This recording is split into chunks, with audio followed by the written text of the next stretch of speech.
கஷ்டப்பட்டு வண்டி கிடைக்காது அதனால நடந்து போறோம். யாருமே வந்து ஏத்தல, அழுதுகிட்டே ஓடுறோம்.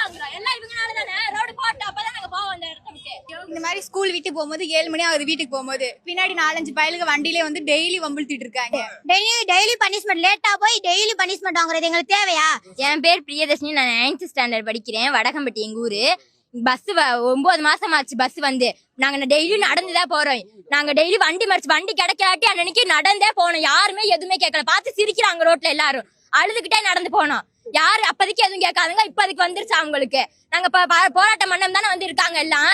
அன்னைக்கு நடந்து போறோம் கஷ்டப்பட்டு. பஸ் வர மாட்டேன். பஸ் வந்தாலும் 9 மணிக்கு வருது. அங்க இருந்து குடுகுடுன்னு ஓடுறோம் 1 கிலோமீட்டர் ஸ்கூலுக்கு. நாங்களுக்கு 8 மணிக்கு ஒரு பஸ் விடணும். ரோடு சீக்கிரம் போட சொல்லுங்க. என் பேர் ராகவி, தோரங்குச்சி கேர்ள்ஸ் ஸ்கூல்ல படிக்கிறேன். 9 மாசம் ஆச்சு இந்த ரோட சரி பண்ண ஆரம்பிச்சு. இன்னும் போட்டு முடிக்கல. பட் ஆனா அங்கிட்டு இருக்க ரோடெல்லாம் போட்டு முடிச்சிட்டாங்க. இந்த ரோடு மட்டும் எதுக்கு போடலன்னு எனக்கு தெரியல. ஆலம்பட்டி, தெத்தூர், வடகம்பட்டி, எடையப்பட்டி எல்லா ஸ்டூடெண்ட்ஸும் டெய்லி நடந்துதான் போறோம். எல்லாமே போராட்டத்துக்கு தான் அப்புறம் எல்லாம் சொல்யூஷன். அப்புறம் எதுக்கு நாங்களா இருக்கிறோம்? மாணவர்களுக்கு உங்களுக்கு என்ன இருக்குது? ஒண்ணுமே இல்ல.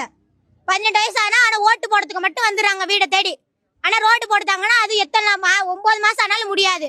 ஏதாவது ஒன்று ஆச்சுன்னா இவங்க பொறுப்பாவாங்களா? அப்படி ஒரு பொண்ணு அது மாதிரிதான் போயிட்டு பழையாளத்துல இருந்து வந்துட்டு ஆக்சிடென்ட் ஆகி அந்த பொண்ணு இறந்தே போயிருச்சு. அவங்க அப்பாவும் இறந்து போயிட்டாங்க. அவங்களுக்காண்டி என்ன செய்ய முடியும் இவங்கனால? ஸ்கூல் படிக்கிற பிள்ளைங்களுக்கு 9 மணிக்கு பஸ் விடுவாங்களா? 9 மணிக்கு தான் இங்க ஸ்கூலே ஆரம்பிக்குது. 9 மணிக்கு பஸ் விட்டு நாங்க 9:30க்கு போய் என்னத்த சாதிக்க முடியும்? இப்ப வந்து போராட்டம் சொல்லி உட்காந்தோன்னு எல்லாம் வர்றாங்க. இத்தனை நாள் இதுலதான் நடந்து போறோம் எல்லாரும். என்னப்பா பாச்சுன்னு ஒருத்தவங்க வந்து கேட்கலையே. எதுக்கு கேட்கல? போராட்டம் நடத்தினாதே வந்து கேட்பாங்களா? எங்க இருந்தாலும் போராட்டம் தான் எல்லாமே. இதுவா டெய்லி அவமானப்பட்டு அசிங்கப்பட்டு எங்க ஸ்கூல்ல போய் நிக்க வேண்டியது இருக்கு. 900 பிள்ளைங்க முன்னாடி ஒரு 50 பேர் மட்டும் அசிங்கப்பட்டுனா எப்படி இருக்கும்? நீங்க அங்கிட்டு மாந்தோப்பு தென்னந்தோப்பு இருக்கிறனால எல்லாம் சரக்கு வாங்கிட்டு வந்து அங்கிட்ட வச்சு அடிக்கிறாங்க, வம்புழுக்கிறாங்க. அதுல நடந்து வரும்போது நாங்க மட்டும்தான் நடந்து போறோம். பின்னாடி யாரும் துணைக்கும் வரதும் இல்லை எங்க பின்னாடி வந்து. அதனால எங்களுக்கு பஸ் வேணும்.